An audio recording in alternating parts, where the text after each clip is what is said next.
Hello Internet, happy Monday. As you can tell already, this is not a lazy style vlog like I usually do, because I'm going to be talking for a little while. Through my deductive reasoning, I've been an ultimate fanboy nerd and figured out that today, December 13th, is Special Day. For those of you who don't know, let's roll the clip. Hello. Cheers. I need a mug for my cocktail. How can you not have a mug?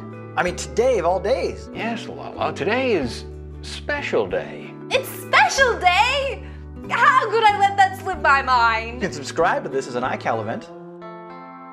I wanted to take this opportunity to thank everyone at Tiki Bar TV for what they've done for me. I mean, the show's been off for over a year. I don't count the after party. Despite the SS Tiki being decommissioned, there is always a place in my heart for every person involved in Tiki Bar TV, whether it be the people who made it or the people who love it.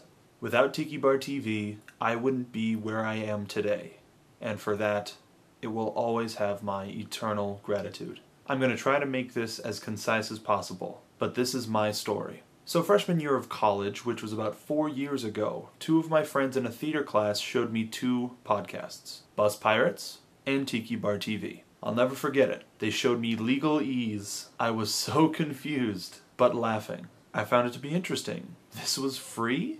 How could this be free? This looks kind of professionally done. So I found it on iTunes, downloaded every single episode, and laughed my ass off. Little did I know that I would still be watching every single episode and laughing my ass off today. The idea of Tiki Bar TV intrigued me. These people are making video content for free, and it looks like enjoying every single minute of it. This is ultimately what I wanted to do. I wanted to have a place where I can create my own content and put it up for people to see. I had a YouTube account. This was long before I started anything. After watching Tiki Bar TV, my now best friend Julian, Tim, and I started Soapbox Comedy, which we still perform and write for to this day. With that, the episodes of Tiki Bar TV kept coming. I slowly became more and more involved in the community and met a bunch of the other users. Epic video chats ensued. I felt like I was a part of something, and that feeling hasn't gone away since that day. I remember when I first met Jeff. It was at the Totally Rad Show live show. I was originally going to ask a question to the rest of the guys about Tiki Bar TV, but somebody beat me to it. After the show, I made it necessary to go up to him and shake his hand. He kind of knew who I was, but I still wasn't that big on the forums yet. But then the night that changed my life forever was at the Live Dig Nation show in Los Angeles. I'll never forget that night either. Julian Wilder and I were saving spots for Hula Honey and a friend of hers. I went with Hula and said hi to them both. They knew who she was. And when I introduced myself to Tosca, I said, "Hi, I'm Mark," and I offered my hand. She's like, "Nice to meet you."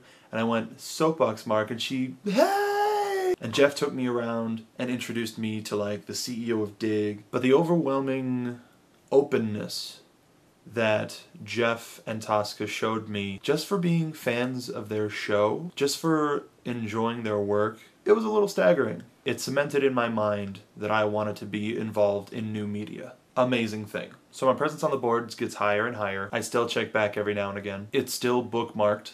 I got this Learnstitute shirt, my first Charuba, and a little bit of sack. My friend Julian and I have a series called Dragon/Explosion Force Timesplitters Requiem, but one night on a lark, Julian and I decided to email Jeff and see if he would be interested in doing a voice for our show. Little did we know that he would say yes.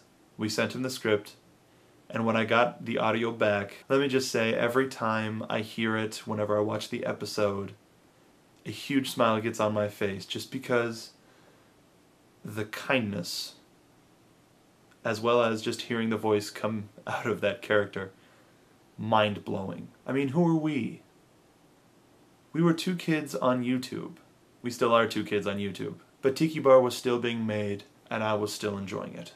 Then the memberships came along. They came along at a bad financial time for me, as I assume they did for everyone else. I remember tweeting about how sad I was that I couldn't be a member. Again, little did I know that that tweet would be seen.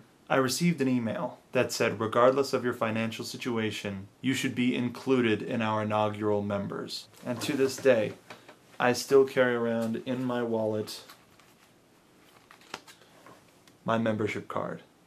No matter what goes in and out of my wallet, the one thing, aside from my ID, that stays in it is my membership card. I will never, ever take this away from me. It's always on my person. Learn Institute brand, Dr. Tiki signed. Soapbox Mark Donica, honorary member. I can honestly say that this is one of my most prized possessions. With the card came the parties.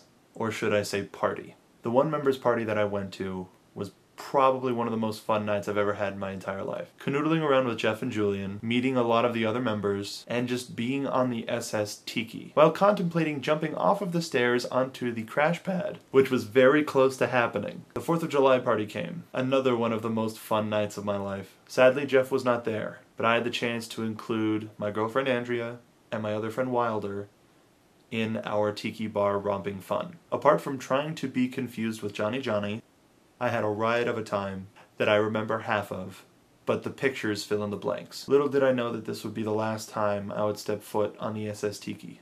Once production slowed down,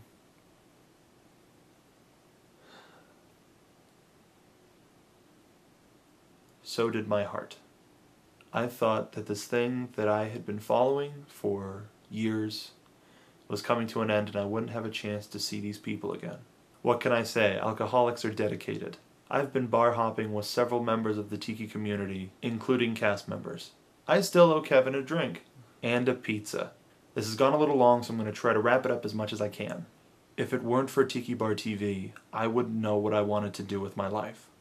If it weren't for Tiki Bar TV, I wouldn't have a deeper connection with my father because I had no idea how into the Tiki lifestyle he was. If it weren't for Tiki Bar TV, I would have never found my dad's best friend who introduced him to my mother. Without Tiki Bar TV, I would have never known that people exist who have the same exact sense of humor as I do.